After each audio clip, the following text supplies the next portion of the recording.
حضرت عثمان غنی رضی اللہ تعالی عنہ کے نام پر بینک اکاؤنٹ اور ہوٹل۔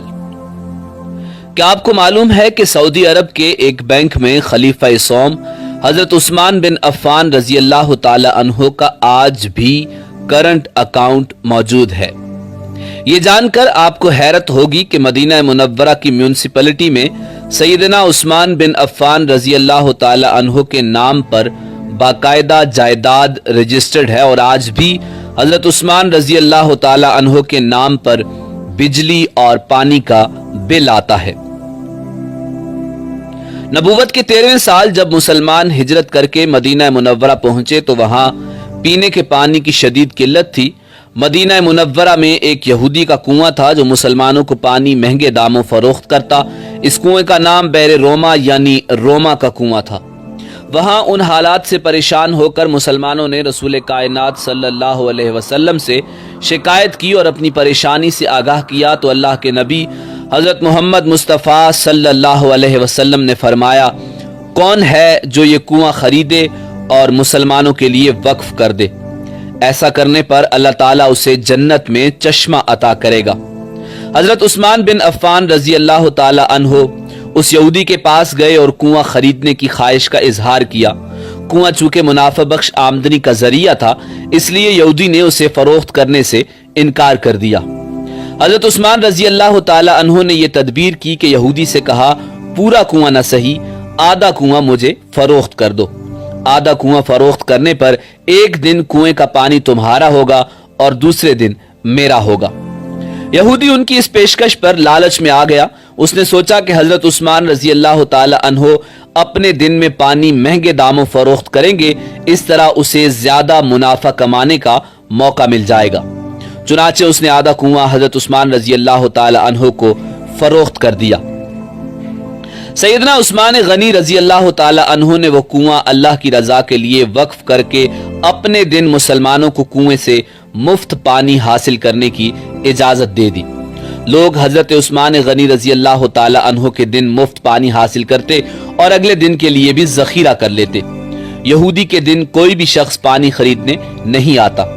یہودی نے دیکھا کہ اس کی تجارت ماند پڑ گئی ہے تو اس نے حضرت عثمان رضی اللہ تعالی عنہ سے باقی آدھا کنواں بھی خریدنے کی پیشکش کر دی۔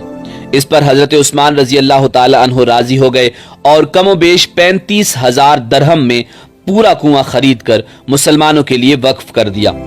اس دوران ایک مالدار آدمی نے حضرت عثمان رضی اللہ تعالی عنہ کو کنواں 2 گنا قیمت پر خریدنے کی پیشکش کی۔ حضرت عثمان رضی اللہ تعالی عنہ نے فرمایا کہ مجھے اس سے کہیں زیادہ کی پیشکش ہے۔ اس شخص نے کہا کہ میں 3 گنا دوں گا۔ حضرت عثمان رضی اللہ تعالی عنہ نے فرمایا کہ مجھے اس سے بھی کئی گنا زیادہ کی پیشکش ہے۔ اس آدمی نے کہا کہ اے عثمان میں تمہیں 4 گنا دوں گا۔ حضرت عثمان رضی اللہ تعالی عنہ نے فرمایا مجھے اس سے بھی کہیں زیادہ کی پیشکش ہے۔ اس طرح وہ شخص رقم بڑھاتا گیا اور جناب حضرت عثمان غنی رضی اللہ تعالی عنہ یہی جواب دیتے رہے، یہاں تک کہ اس آدمی نے کہا کہ آخر ایسا کون ہے جو آپ کو 10 گنا دینے کی پیشکش کر رہا ہے؟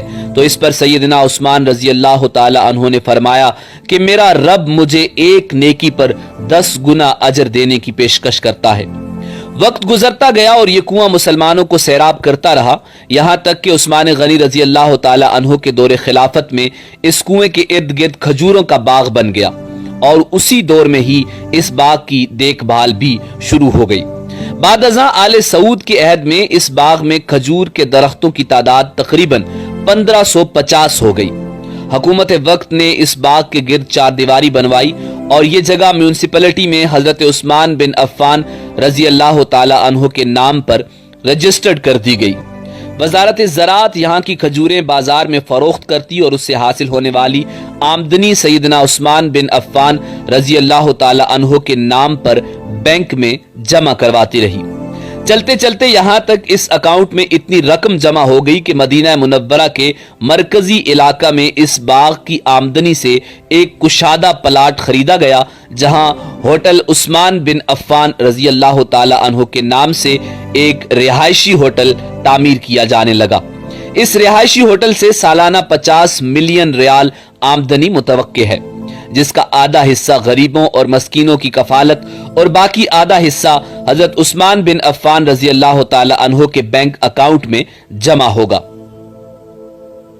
ذوالنورین سیدنا عثمان بن عفان رضی اللہ تعالی عنہ کے اس عمل اور خلوص نیت کو اللہ رب العزت نے اپنی بارگاہ میں ایسے قبول فرمایا اور اس میں اتنی برکت عطا فرمائی کہ قیامت تک ان کے لیے صدقہ جاریہ بنا دیا۔ یہی وہ لوگ ہیں جن کی جانیں اور مال اللہ تعالیٰ نے اپنی جنتوں کے بدلے خرید لیے۔ یہی وہ لوگ ہیں جنہوں نے اللہ کے ساتھ تجارت کی، جنہوں نے اللہ رب العزت کو قرض دیا، اچھا قرض، اور پھر اللہ تعالیٰ نے انہیں کئی گنا بڑھا کر لوٹایا۔